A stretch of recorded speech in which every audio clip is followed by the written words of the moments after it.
Your journey is about to begin.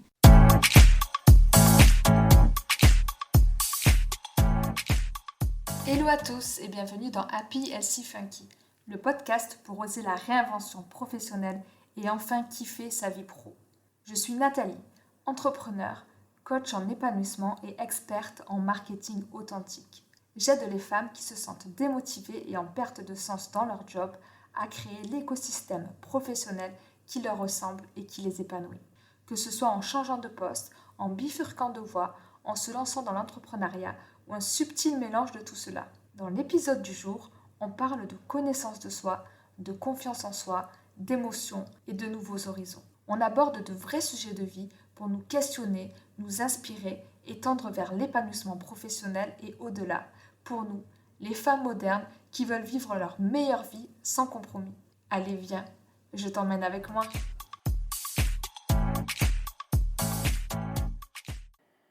Qu'est-ce que cela signifie en vrai réussir sa vie ? La question existentielle et subjective que l'on se pose parfois à un moment de doute ou d'introspection dans notre vie. C'est un peu la question qui nous met la pression et on se demande même parfois s'il y a des critères de réussite. Je vais donc commencer cet épisode par vous poser la question. Qu'est-ce que c'est pour vous la réussite ? Qu'est-ce qui est essentiel pour vous ? Qu'est-ce qui vous fera au final dire que vous avez réussi votre vie ? Déjà, essayons de bien distinguer le succès de la réussite. Ces notions peuvent sembler très proches, mais elles sont en fait profondément différentes. Pour faire simple, on peut dire que le succès, c'est quelque chose qui se manifeste par l'extérieur, par des signes extérieurs de richesse, de performance. Par exemple, le succès d'un sportif, c'est lorsqu'il va gagner une médaille en or aux Jeux Olympiques. Alors que la réussite, c'est quelque chose de plus intérieur, de personnel.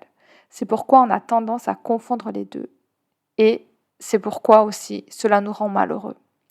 Pourquoi ? Parce que simplement, on pense qu'il y a une seule voie vers le succès, vers la réussite. On pense qu'il y a un chemin tout tracé pour aller dans la réussite. Et que l'on est tous pareils et qu'on doit se conformer au modèle de la société et à ce qu'on voit chez les autres. La réussite est donc une notion très subjective. Pourquoi ? Parce que si vous posez la question à 100 personnes différentes, il y a fort à parier que chacune aura une notion différente de la réussite. Certaines vont vous dire que réussir, c'est être riche. D'autres penseront que c'est d'être quelqu'un de bien, être heureux, fonder une famille, s'épanouir. Pour d'autres, ce sera avoir de l'impact, accomplir des choses importantes ou contribuer à quelque chose de positif. Derrière la notion de réussir sa vie, chacun de nous a donc sa propre définition. Et on a tendance à projeter une représentation du bonheur, du sens ou de l'épanouissement inculqué lors de notre éducation ou véhiculé par la société. S'il est vrai qu'on souhaite tous au final réussir sa vie, et je n'ai encore rencontré personne qui me dise « moi en fait je m'en fous, ma vie n'a pas d'importance, j'ai pas envie de réussir ». On a tous envie de réussir, mais la question qu'on se pose, c'est comment est-ce qu'on sait qu'on a réussi sa vie ? Est-ce qu'il va y avoir des petits cœurs qui vont apparaître à un moment donné ? Je ne suis pas sûre. Du coup, sur quels critères se base-t-on ? Et pourquoi nous avons tendance à nous comparer lorsqu'il est question de réussite ? Si mes critères de réussite qui me sont propres sont complètement différents des tiens, pourquoi alors est-ce que l'on se compare ? C'est vrai, c'est une très bonne question quand on y réfléchit. La notion de réussite dépend de chacun. Il n'y a pas vraiment un seul modèle de réussite, pas un seul chemin similaire. Ton chemin à toi de kiff et d'épanouissement ne sera donc pas le même que le mien, ni celui d'une autre personne. Il t'est propre. Il sera donc unique tout autant que tu l'es. Si ce qui compte pour toi, c'est par exemple de partir en voyage 3 mois dans l'année, le fait d'avoir une belle voiture, acheter un loft sera donc insignifiant pour toi. Pourquoi ? Parce que par exemple, tu as d'autres inspirations.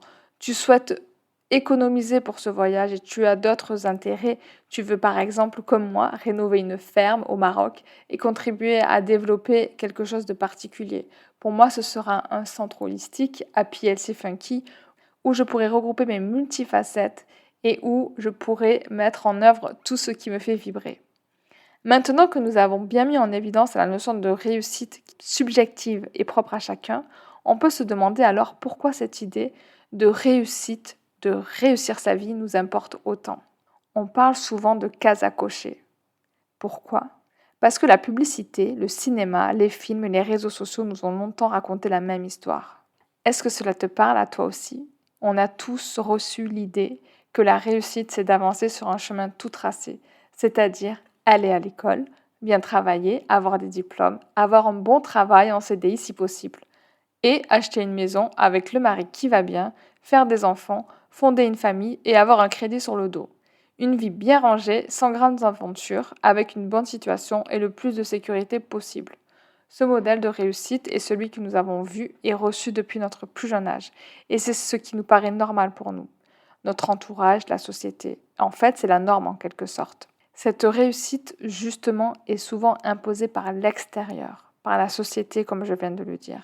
Et c'est une réussite qui se voit et qui s'incarne le plus souvent dans quelque chose de matériel ou physique, comme une belle voiture, un bon poste, un bon salaire. C'est un peu comme cocher toutes les cases, travailler en pensant au week-end, partir en vacances lors de nos congés payés et attendre la retraite pour apprécier la vie. Et si on voyait au-delà de tout cela ? Et si ce concept de réussite était justement uniquement une représentation influencée par là où on vit et par notre société ? En effet, notre modèle de réussite est basé sur cette représentation-là, mais est-ce qu'elle est la même pour tout le monde dans le monde entier ? Eh bien, je ne suis pas sûre. Cela dépend bien sûr de la couverture des besoins primaires, des besoins de la pyramide de Maslow, parce qu'il est certain que les personnes dont les besoins primaires ne sont pas couverts, par exemple qui n'ont pas assez à manger, qui n'ont pas un toit pour dormir, ne vont pas se poser la question de la réussite. En revanche, si on regarde les autres pays développés, comme la Suède, le Danemark ou les Pays-Bas, le modèle de réussite est assez différent. Laisse-moi te parler des Pays-Bas parce que j'y ai vécu pendant plus de 7 mois. Et là-bas, l'équilibre pro et perso est très très important. Les journées de travail ne se finissent pas plus tard que 15h30, 16h, parce que la notion de famille, de sport en plein air est très importante. Et aussi surtout parce qu'il fait nuit très tôt. Donc les gens veulent profiter et ne pas passer leur vie au travail. Cela prouve bien que des modèles de réussite différents existent ailleurs. Et cela commence aussi à se démocratiser ici en France, où on sort de ce rêve imposé par la société où le travail passe avant tout. Vivre la vie qui nous ressemble et qui nous fait vibrer, c'est peut-être cela la réussite. Il s'agit peut-être plus d'un état d'esprit avant d'être une norme de la société. Je suis convaincue que la réussite correspond à un sentiment de satisfaction de soi. Et cela passe souvent par réinventer sa vie, se questionner sur ce qui est important pour nous, et sans forcément rester bien rangé dans sa case. Par exemple, devenir digital nomade, créer une chambre d'hôte en plein Covid, ouvrir sa fromagerie, devenir coach holistique, vivre l'entrepreneuriat de manière engagée ou choisir de quitter Paris pour vivre une slow life à Bali. Ce ne sont pas des mythes ou des utopies, et c'est justement pour ça que je suis partie à la rencontre des personnes et de femmes, justement de femmes remarquables qui ont fait ce choix, celui de se réinventer pour suivre un chemin de leur réussite, suivre leurs rêves et accéder à l'épanouissement qu'elles souhaitent. La conception de réussite a été en plus bouleversée par le Covid et toutes les remises en question qu'il a pu apporter. Beaucoup de personnes ont eu besoin de se recentrer sur l'essentiel. Et donc, le concept original de réussite a été complètement revu pour refléter une nouvelle époque, celle de la réinvention. Et tu verras au fur et à mesure des épisodes, si tu apprends à me connaître, que cette notion de réinvention est quelque chose qui me tient à cœur. Car je souhaite faire en sorte que le plus grand nombre de femmes puissent réussir à se réinventer et suivre le chemin qui les fait vibrer, afin de ne pas partir à la quête de la réussite qu'on prend souvent pour le succès, mais plutôt partir à la quête de soi, se connaître. Parce que réussir, c'est d'avant tout être conscient de ce que l'on veut, de ce qui est important pour nous, afin de se mettre au centre de notre vie. Du coup, la vraie réussite passe par la quête de soi. Ma propre conception de la réussite était aussi assez lisse, c'est très conforme au modèle de la société que l'on nous a inculqué dès le plus jeune âge. La réussite passait pour moi, comme beaucoup d'entre nous, par l'appartenance à un certain groupe social, par des signes extérieurs de richesse, par le fait de cocher toutes les cases. Mais cette notion a évolué vers quelque chose de plus intérieur, je dirais vers un certain alignement. Il s'agit pour moi aujourd'hui davantage de recherche d'une certaine harmonie, d'un alignement justement, et le fait d'être en phase avec qui on est, ce que l'on veut et là où on veut aller. Et si tu m'écoutes, je suis sûre que tu penses peut-être la même chose que moi. La réussite ne consiste pas forcément à chercher la perfection et le succès avant tout. Surtout, cela ne consiste pas à juste posséder et faire. Mais pour moi, la réussite, ça consiste plutôt à être tout simplement et partir à la découverte de qui on est vraiment et de ce qui nous fait vibrer. Et tout cela en essayant de mettre de côté les dictats imposés par la société. Car oui, je parle souvent de s'écouter, accueillir ses émotions, laisser parler son cœur, et je pense que c'est un chemin que l'on choisit de prendre à un moment de sa vie. On peut aussi changer de définition par rapport à la réussite. On peut aussi faire évoluer la manière dont on conçoit la réussite au fil de sa vie. Car oui, selon son âge, notre conception de la réussite, du bonheur et d'être heureux ne seront pas la même. C'est normal, on évolue, mais surtout on grandit et on se développe et on continue constamment de partir à la quête de soi. On sait de plus en plus ce que l'on veut et ce que l'on ne veut pas. On affine le tout pour trouver sa voie. Et surtout, on finit par comprendre que se comparer n'aide en rien. Voir la réussite de quelqu'un d'autre devrait nous motiver à agir, à faire quelque chose pour aller vers notre objectif nous aussi. Et pas nous faire nous sentir moins bien, moins méritants ou moins bons. La réussite passe donc pour moi par l'accomplissement de soi et par la déconstruction de toutes les représentations et des schémas parentaux et éducatifs qu'on a parfois reçus. Et donc, après cette déconstruction, il faut reconstruire selon ses propres schémas. D'ailleurs, on appelle ça en coaching le référentiel de valeur. Comme beaucoup d'entre vous, je laissais les autres me définir. Je laissais leur peur et leurs croyances limitantes diriger ma vie. En fait, je me laissais dicter par le concept de la réussite de la société, des médias et de ce que tout le monde pense au final. Jusqu'à un jour où j'ai compris que la réussite dépendait de ma définition de la réussite et de ce qui était important pour moi. Et c'est à partir de cette prise de conscience que tout a basculé. Je suis partie dans une véritable exploration, une vraie quête à la connaissance de soi et de l'autre. Oser cette exploration n'est pas facile. Il ne s'agit pas de tout plaquer du jour au lendemain. Explorer se fait par petits pas. Expérimenter pour mieux se connaître de jour en jour et être capable de faire des choix susceptibles de nous rendre heureux. En ayant pris soin justement de définir qu'est-ce que c'est le bonheur. Pour nous, qu'est-ce que c'est? Et comment est-ce qu'on fait ça? Eh bien justement, en prenant soin de définir justement ce qui est important pour nous, ce que l'on met derrière la notion de réussite et surtout ce qui nous rend heureux, ce qui nous fait vibrer, parce que cela peut être très différent d'un individu à l'autre, comme je vous l'ai expliqué. Dans tous les cas, lors de cette exploration de soi, une chose est à retenir, c'est que quoi qu'il arrive, on apprend toujours. D'ailleurs, cela fait écho à une citation très forte et très pertinente de Nelson Mandela, qui me plaisait de citer alors que j'étais encore en quête de réussite lorsque j'ai intégré mon école de commerce.